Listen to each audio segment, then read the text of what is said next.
గణాధిపతయే నమః. ఓం గురుభ్యో నమః. ఓం శ్రీమాత్రే నమః. పరమేశ్వర స్వరూపమైనటువంటి జ్యోతిష, వాస్తు మరియు ఇతర అనేకమైనటువంటి శాస్త్రములను మనకు అందించినటువంటి మహర్షులకి నమస్కారం. హయగ్రీవ హయగ్రీవ హయగ్రీవేతి యోపదేత్తస్య నిస్సరతే వాణీ జన్హుకన్యా ప్రవాహవత్.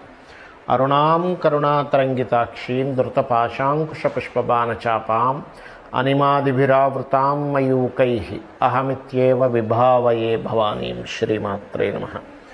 ప్రేక్షకులకి ఆ లలితాంబిక అమ్మవారి యొక్క అనుగ్రహం పరిపూర్ణంగా కలగాలని మనస్ఫూర్తిగా కోరుకుంటూ మనం ఈరోజు చెప్పుకోబోయేటువంటి టాపిక్ ఏమిటి, మనకి గోచారంలో బుధగ్రహం నీచ స్థానంలో ఉంది. అది ఎప్పటి నుంచి ఉంది ఏమిటి అని చెప్పి చూసుకున్నట్లయితే 7 మార్చి నుంచి 26వ తేదీ వరకు మార్చిలో ఉంటూ మరలా మేషంలోకి మళ్ళీ మీనంలోకి వచ్చి దాదాపుగా ఏప్రిల్ అంతా కూడా ఉంటుంటుంది. అదేవిధంగా శనికుజుల యొక్క కలయిక 16 మార్చి నుంచి 24 ఏప్రిల్ వరకు కుంభరాశిలో కలిసి ఉంటుంది. అదేవిధంగా మరి ఈ రెండూ కూడా బ్యాడ్ కాంబినేషన్స్. మరి ఏదైనా ఒక మంచి ఉందా అంటే రవిగ్రహం ఉచ్చస్థితిలోకి వెళ్ళబోతుంది. ఎప్పటి నుంచి?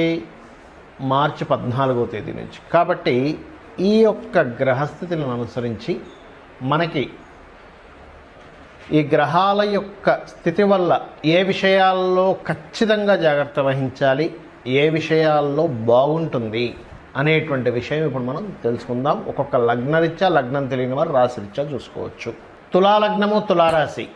తులవారికి కనుక చూసుకుంటే మీకు భాగ్య వ్యయాధిపతి అయినటువంటి బుధుడు 6వ స్థానంలో నీచ పొందుతున్నాడు. It's most important thing. అదేవిధంగా ఆలోచన స్థానంలో ద్వితీయ చతుర్థ పంచమాధిపతి, ద్వితీయ సప్తమాధిపతులైనటువంటి ఈ కాంబినేషన్ ఎవరైతే ఉన్నారో శనికుజుడు పంచమంలో కలయిక ఉంది. దీనివల్ల కలిగేటువంటి ఫలితం ఏమిటి? దీన్ని జాగ్రత్తగా ఉంటే ఒక 10 సంవత్సరాలు ముందుకు వెళ్తారు, జాగ్రత్తగా లేకపోతే ఒక 5-10 సంవత్సరాలు వెనక్కి వెళ్ళిపోతారు. గుర్తుపెట్టుకోండి, ఇట్స్ మోస్ట్ ఇంపార్టెంట్. అలాగే రవి గురువుల యొక్క కలయిక సప్తమంలో కలుగుతుంది. దీనివల్ల అద్భుతంగా జరగనుంది. ఇదేంటో చెప్తానని మీకు ముందుగా గుర్తుపెట్టుకోండి. ఇదేమిటి?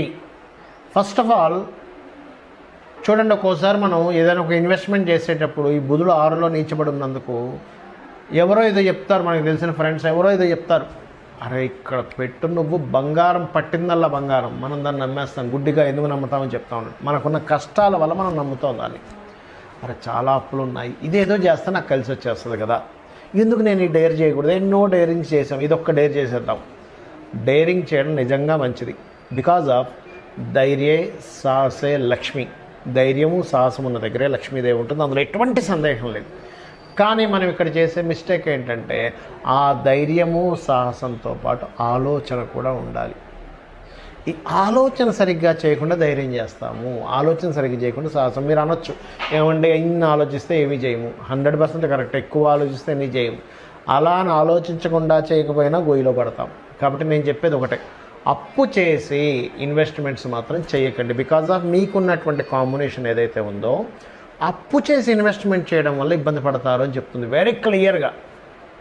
అందులో పర్టికులర్గా తండ్రి గారి ఆస్తి మీద లోన్ తీసుకుంటారు కొంతమంది.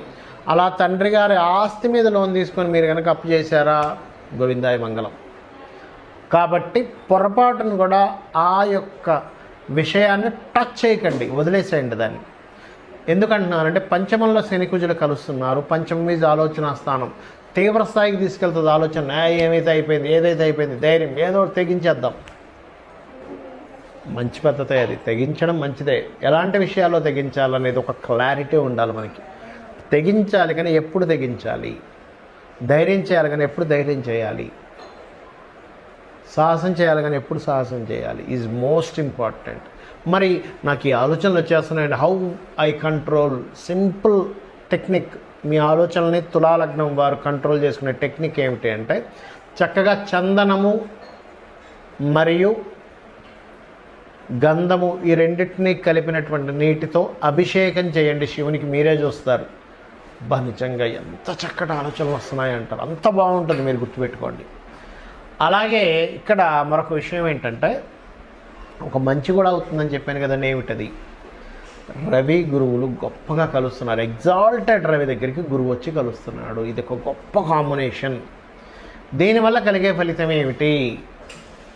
మంచి లైఫ్ పార్ట్నర్, మంచి బిజినెస్ పార్ట్నర్సు, సమాజంలో మంచి పేరు ప్రఖ్యాతలు రావడము, మరియు అదేవిధంగా మీరు చేసేటువంటి బిజినెస్లో కొంతవరకు ఒక మంచి స్టేటస్లోకి వెళ్ళడము, సమాజంలో మెయిన్గా ఒక మంచి పేరు ఇస్తాడు, ప్రమోషన్ రిలేటెడ్గా కొంతవరకు కలిసి రావడం, ఇటువంటివన్నీ కూడా జరుగుతాయి. అందులో ఎటువంటి సందేహం లేదు. మీకు ఒక ఉన్నత స్థానంలో ఆలోచిస్తున్నారని ఒక పేరు కూడా రావడం అనేటువంటి జరుగుతుంది. అయితే ఇక్కడ పంచమంలో శనికుజులు ఉన్నందుకు కొంచెం సంతానం విషయంలో కూడా కొంత జాగ్రత్తగా ఉండండి. మిస్క్యారేజ్ అవుతుంటాయి. స్త్రీలు కొంచెం కేర్గా ఉండాలి. అంటే జ్యోతిషాస్త్రం ఏమైంది ఏది చెప్తుందంటే మీరు కేర్గా ఉండి మీరు కాపాడబడాలని, అంతేగాని మీరు ఏదో భయపడాలని కాదు. సో ఇవి చేయండి. శని కుజ బుధగ్రహం దగ్గర దీపారాధన చేయండి. గోవుకి క్యారెట్లు, బెల్లము, గోంగూర తినిపించండి. అన్ని విధాలా మీకు బాగుంటుంది. ఇక్కడ యూనివర్సల్గా అసలు ఏం జరుగుతుంది, అసలు జాతకమే తెలియదండి, నాకు రాశి తెలియదు, లగ్నం తెలియదు, ఏమీ తెలియదు, మరేం చేసుకోవాలో కూడా చెప్తానండి మీకు. ఇక్కడ యూనివర్సల్గా జరిగేది ఏమిటి అంటే, నేను మీకు ఫిబ్రవరి నుంచి ఇండికేట్ చేస్తూనే ఉన్నా. జనవరి ఫిబ్రవరి నుంచి అల్లర్లు జరుగుతాయి, జాగ్రత్తగా ఉండండి. కొన్ని అల్లర్లు జరిగాయి. బాంబేలుళ్ళు జరుగుతాయి, జాగ్రత్తగా ఉండండి. బాంబేలుళ్ళు కూడా జరిగాయి. అదేవిధంగా సడన్ ఇన్సిడెంట్స్ జరుగుతాయి. నౌకాదళాల మీద కూడా కొన్ని ఇవి జరుగుతాయి. అంటే నీటిలో ప్రయాణం చేసే వాటి మీద సడన్గా అటాక్స్ జరుగుతాయని చెప్పాను ఛానల్స్లో. అంటే అదేదో నా గొప్పతనం కాదండి, 1% కూడా నా గొప్పతనం కాదు. మహర్షులు మనకు అందించిన గొప్ప విజ్ఞానం అని చెప్తున్నా. ఇదంతా కూడా ఇదేదో మనం ఏదో చదివేసుకున్నాం ఆస్ట్రాలజీ, అందుకే నేను గొప్పగా చెప్పేశాను, ఇదంతా తప్పు. నా అలా అనుకుంటే కంప్లీట్గా సరస్వతీదేవికి మనం సరస్వతి అమ్మవారు మనకు అనుగ్రహించి ఇచ్చింది అనేటువంటిది మనం అర్థం చేసుకోవాలి. ఆ మహర్షులు గొప్పతనం అర్థం చేసుకోవాలి. వాళ్ళ పాదధూళి యొక్క అనుగ్రహం ఉంటే మనం ఈ మాత్రం ఏదో చెప్పగలం అనేది మనం అర్థం చేసుకోవాలి. అయితే ఇక్కడ నేను చెప్పేది ఒకటే, ఇదంతా ఎందుకు చెప్తున్నా అంటే ఇంకా ఉందండి. ఈ శనికుజుల కలయిక ఉంది, బుధుడు ఉన్నాడు. ఈ బుధుడు యూనివర్సల్గా ఏం చేస్తాడంటే ఈ 2 నెలలు కూడా షేర్ మార్కెట్లో సడన్ అప్ అండ్ డౌన్స్ ఇస్తాడు.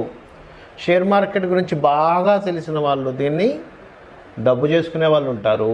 షేర్ మార్కెట్ సరిగ్గా తెలియని వాళ్ళకి పరిస్థితి ఏమిటి అంటే దీనివల్ల నష్టపోతారు.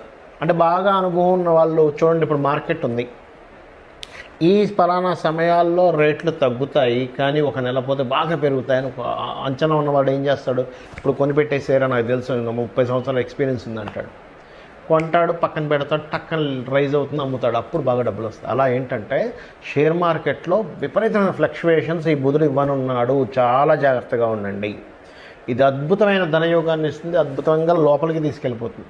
సో ఫ్లక్చువేషన్ విపరీతంగా ఉండేటువంటి సమయం ఇది. ఇక రెండవది, ఇక్కడ రవి శనిని, కుజుణ్ణి, రాహుని దాటుకుంటూ తిరుగుతున్నాడు ఆయన. అసలు రాజకీయాల్లో మీరు మనకు స్వాతంత్రం వచ్చినప్పటి నుంచి ఇప్పటి వరకు చూడనటువంటి డిఫరెంట్ కోణాలు జరుగుతాయి దీనివల్ల. నేను ఇది ఫిబ్రవరి నుంచి చెప్పుకుంటూ వస్తున్నా. మరలా ఎందుకు గుర్తు చేస్తున్నా అంటే గ్రహాల యొక్క ప్రభావం ఎలా ఉంది. ఎందుకు చెప్తున్నానంటే ఈ మాట, చాలామంది తెలియక ఈ రాజకీయ సంబంధించిన వాటి మీద కూడా బెట్టింగ్స్ కాస్తుంటారు. దయచేసి వాటి జోలికి వెళ్ళకండి. ఎందుకంటే బెట్టింగ్ రిలేటెడ్ సంబంధించినంత బుధుడు కారకత్వం, ఆయన నీచబడ్డాడు అంటే అయిపోయింది. కాబట్టి ఈ విషయాన్ని గుర్తుపెట్టుకోండి. అలాగే మరి రాశి నక్షత్రం తెలియని వారు ఏం చేయాలో చెప్తా అన్నా. ఏమిటది అంటే శనికుజుడు కలయిక ఉండడం వల్ల చేసే జాబ్లో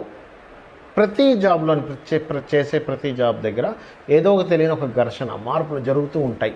because of Saturn is the working nature and worker అనుకుంటే, కుజుడు ఈజ్ ఫైటింగ్. ఈ కలయిక ఉంది ఇక్కడ.